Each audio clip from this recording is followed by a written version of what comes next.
एक सपना विकसित भारत का,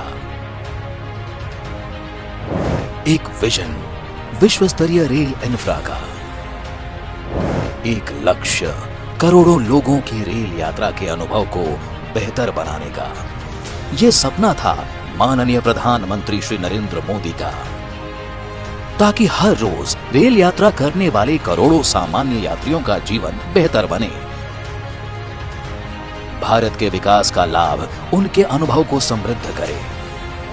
और इसी सपने की सिद्धि में माननीय प्रधानमंत्री आज अमृत भारत स्टेशन योजना के तहत देश के पुनर्विकसित 103 रेलवे स्टेशनों का उद्घाटन कर रहे हैं।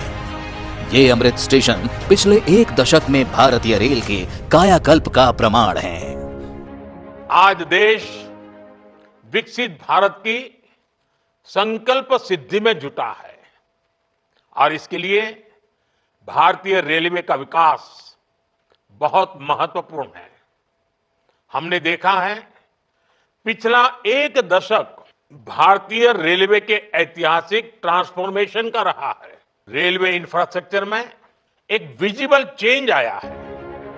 अमृत स्टेशन केवल स्टेशन नहीं बल्कि आधुनिकता, संस्कृति और सेवा का संगम है, जो स्थानीय आवश्यकताओं को ध्यान में रखकर डिजाइन किए गए हैं। यात्रियों के सुगम आवागमन के लिए बेहतर प्लेटफॉर्म, सुव्यवस्थित पार्किंग और एंट्री एग्जिट गेट, दिव्यांगजनों के अनुकूल सुविधाएं जैसे रैंप, लिफ्ट और एस्केलेटर।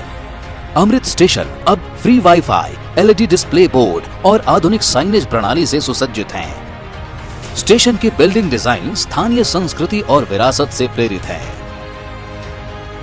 अमृत स्टेशन केवल यात्रियों के लिए ही नहीं बल्कि देश की अर्थव्यवस्था के लिए भी गेम चेंजर है। इन अमृत स्टेशनों से देश के 80 से अधिक जिलों की अर्थव्यवस्था को नया आयाम मिलने वाला है।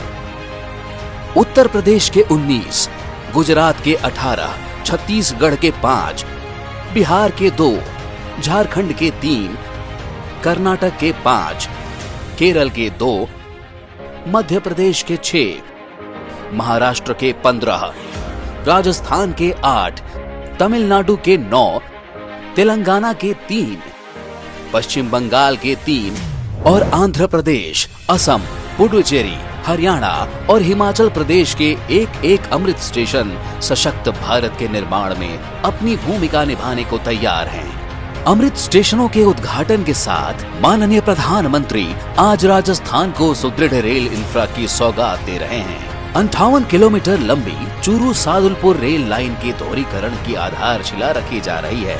इस प्रोजेक्ट के पूरा होने से रेल ट्रैफिक का प्रबंधन बेहतर होगा और उत्तर पश्चिम भारत के शहरों की अर्थव्यवस्था और गतिमान बनेगी। जबकि सूरतगढ़, फलोदी, फुलेरा, डेगाना, उदयपुर, हिम्मतनगर, फलोदी, जैसलमेर, समदड़ी, बाड़मेर रेल लाइन के विद्युतीकरण का राष्ट्र को समर्पण भी कर रहे हैं। रेल लाइनों के विद्युतीकरण से जहां जीरो कार्बन उत्सर्जन लक्ष्य प्राप्ति में मदद मिलेगी, वहीं आयातित हाई स्पीड डीजल पर भारतीय रेल की निर्भरता भी कम होगी। इसके साथ बीकानेर से मुंबई के बीच नई ट्रेन सेवा की शुरुआत हो रही है।